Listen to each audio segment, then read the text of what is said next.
আমি যেন সুন্দর করে ফোন টিপতে পারি। আমার বইয়ের হাতে ফোন না থাকলে তো আমাকে ফোন টিপতে দিবে না, এই জন্য ওনাকে আরেকটা ফোন কিনে দিলাম। বাচ্চাটা এখন ডিস্টার্ব করে, এই জন্য বাচ্চার হাতে আরেকটা ধরায় দিলাম। মাশাআল্লাহ, তিনজন তিন দিক থেকে সমানে টিপতেছি। মেমোরির মধ্যে কোরআন সুন্নাহ ঢোকার পরিবর্তে কেমনে কাকে মারতে হয়, কেমনে কাকে আক্রমণ করতে হয়, এগুলো শিখতেছে। বাড়িতে একটা মেহমান আসতেছে, ছোট্ট বাচ্চা হাতের মধ্যে এটা ওটা নিয়ে ঠাস ঠাস ঠাস ঠাস জুজু জুজু করতেছে, মানে ছোট থেকেই তার মেমোরিতে এটা ঢুকে পড়েছে। আমাদের ঘরগুলোতে যদি মহানবী সাল্লাল্লাহু আলাইহি সাল্লামের এই সুন্নতগুলো, ধৈর্যের আলোচনাগুলো থাকতো, তাহলে আমাদের ঘরগুলো থেকে ধৈর্যের একটা পরিবেশ গড়ে উঠতো। আর ধৈর্যের পরিবেশটাই হলো জান্নাতের পরিবেশ। আল্লাহ তাবারক তাআলা আমাদেরকে ধৈর্যশীল বান্দা হিসেবে কবুল করুন। আমরা সবাই পড়ি আল্লাহুম্মা আমিন। আমরা জানি, আমি আপনাদের সামনে পবিত্র কোরআনুল কারীম থেকে একেবারে পরিচিত যে আয়াতটা আমরা প্রায় পড়ি, ইয়া আইয়ুহাল্লাযীনা আমানুস্তাঈনু বিস-সাবরি ওয়াস-সালাহ। হে মুমিনেরা, তোমরা আমার কাছে সফলতা কামনা করো ধৈর্য এবং নামাজের মধ্য দিয়ে। এই আয়াতের মধ্যে আল্লাহ তাআলা বলছেন, আমি তোমাদের পরীক্ষা নিব, ভয়, ভীতি, ক্ষতি, ফলফলাদির ক্ষতি। এরপরে তারাই সফল কাম যারা এই সমস্ত খারাপ পরিবেশের মধ্যেও বলবে ক্বালু ইন্না লিল্লাহি ওয়া ইন্না ইলাইহি রাজিউন, আবার পুনরায় আল্লাহর কাছে ফিরে যেতে হবে। সুতরাং প্রিয় ভাইয়েরা, আমাদের মহানবী সাল্লাল্লাহু আলাইহি ওয়াসাল্লামের জিন্দেগির অসংখ্য দিক আছে। সবচেয়ে গুরুত্বপূর্ণ, সফলতার জন্য সবচেয়ে যে জিনিসটা বেশি দরকার, সেটি হলো আমাদেরকে বেশি বেশি করে ধৈর্যশীল হওয়া, ধৈর্য ধারণ করা, ধৈর্যের প্রতিযোগিতা করা। ধৈর্যের প্রতিযোগিতায় যে যতটুকু এগিয়ে আছে তার জীবনটা তত সুন্দর এবং তত সফল। আমরা আজকের এই দিনে সবাই তো এখন এখানে যারা বসে আছি, সবাই যদি মনে করি সরকারি একটা চাকরিজীবী হব, যাদের বয়স চলে গেছে তারা কিন্তু হতে পারবো না। সবাই যদি মনে করি যে আমি বাংলাদেশের রাষ্ট্রপতি হব, তাহলে কিন্তু সবাই আমরা রাষ্ট্রপতি হতে পারবো না, হলেও রাষ্ট্র পরিচালনা করতে পারবো না। কিন্তু আল্লাহ তাআলা কত বড় সুযোগ আমাদেরকে দান করেছেন।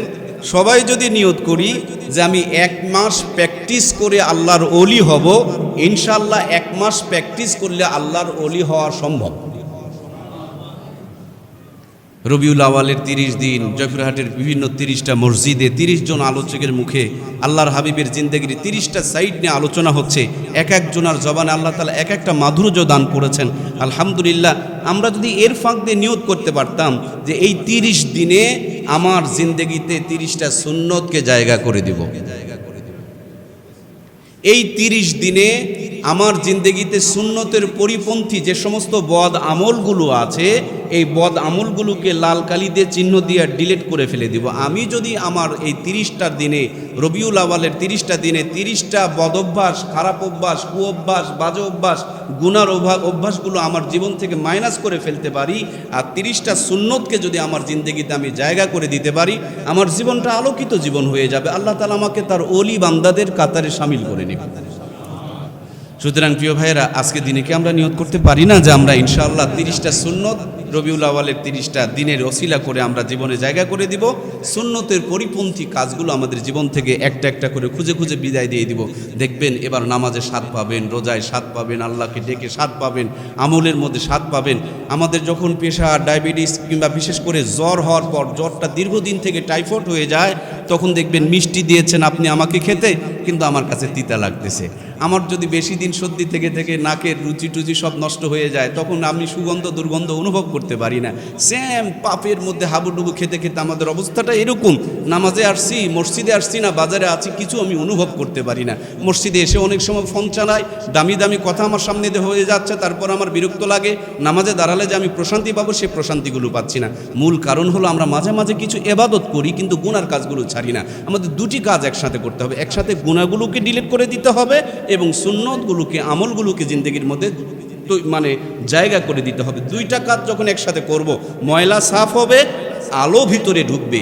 এই দুইটা যখন একসাথে হবে তো আমাদের জীবনটাকে আল্লাহ তাআলা আলোকিত বানিয়ে দিবে। আল্লাহ তাআলা আমাদেরকে আলোকিত মানুষ হওয়ার তৌফিক দান করেন। আমরা পড়ি আল্লাহুম্মা আমিন। আমরা জানি আল্লাহর হাবিব সাল্লাল্লাহু আলাইহি ওয়াসাল্লামের অসংখ্য দিক রয়েছে, প্রত্যেকটা দিকে অসংখ্য ধৈর্যের নমুনা রয়েছে। হুদাইবিয়া সন্ধির সময় সাথী সঙ্গীদেরকে নিয়ে আসলেন, ইহরাম পরে মদিনা থেকে এসেছেন, আল্লাহর ঘরে একটু ইবাদত করতে যাবে, সেখানে তারা বাধা হয়ে দাঁড়ালো। অসংখ্য শর্ত তারা জুড়িয়ে দিয়েছেন, যে শর্তগুলো একেবারে মেনে নেওয়ার মতো না। তার মধ্যে সবচেয়ে বড় কঠিন শর্তটা যেটা ছিল, যে শর্তের মধ্যে লেখা হচ্ছিল দুই পক্ষের নাম, এক পক্ষের মধ্যে ছিল মুহাম্মদুর রাসূলুল্লাহ সাল্লাল্লাহু আলাইহি সাল্লাম। কাফেররা আপত্তি করে বসলো যে এখানে মুহাম্মদ হবে, কিন্তু মুহাম্মদুর রাসূলুল্লাহ হবে না। মুহাম্মদকে যদি রাসূল বলে মেনে নেই, তাহলে আবার সমস্যা কোন জায়গায়? এটা কেটে দিতে বলতেছে। হযরত আলী বলছেন এর কোনোভাবেই সম্ভব নয়। আল্লাহর হাবিব নিজের হাত দিয়ে এই নামটাকে কেটে ফেলে দিলেন। এই যে স্যাক্রিফাইস করলেন, এই যে ধৈর্য ধারণ করলেন, মাত্র 10 বছরের ব্যবধানে আল্লাহ রাব্বুল আলামিন যেই মক্কা থেকে তারা বিতাড়িত করেছে, যে মক্কা থেকে তারা অপমানিত করে বিদায় করেছে, যে মক্কাতে আসার পরও তাদেরকে ফিরিয়ে দিয়েছে, সেই মক্কার নেতৃত্ব আল্লাহ তাআলা তাদের হাতে তুলে দিয়েছেন। সুবহানাল্লাহ। আমার বাংলাদেশ যখন ওলামায়ে কেরামের রক্ত ঝরছিল,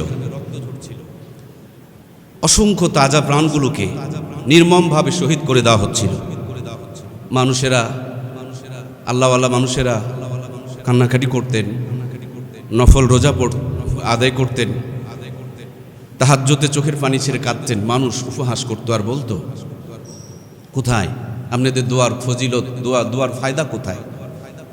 কিন্তু আমরা জানি যদি কোনো গরু ছাগল মারা যায় এখনো গ্রাম পর্যায়ে, তো মাটি নিচে পুঁতে উপরে একটা কলা গাছ লাগায় দেয়। অন্য 10টা কলা গাছের চেহারা আর যেটা ওই গরু ছাগলের কবরের উপর পোতা হয়েছে, এটার চেহারা দেখবেন অনেক পার্থক্য, আকাশ জমিনের পার্থক্য। আজ বাংলাদেশে নানান জনা নানান কথা বলতেছি, কিন্তু আমি পরিষ্কার দেখতে পাচ্ছি এদেশে আলেমদের উপরে জুলুম হয়েছে, আলেমদের রক্ত ঝরেছে, নির্বিচারে নির্মমভাবে তাদেরকে শহীদ করে দেওয়া হয়েছে। এদের প্রত্যেকটা রক্তের ফোঁটায় জালেমদের পতন ঘটায় ইসলামের জন্য একটা উর্বর পরিবেশ আল্লাহ তাআলা তৈরি করে দিয়েছেন।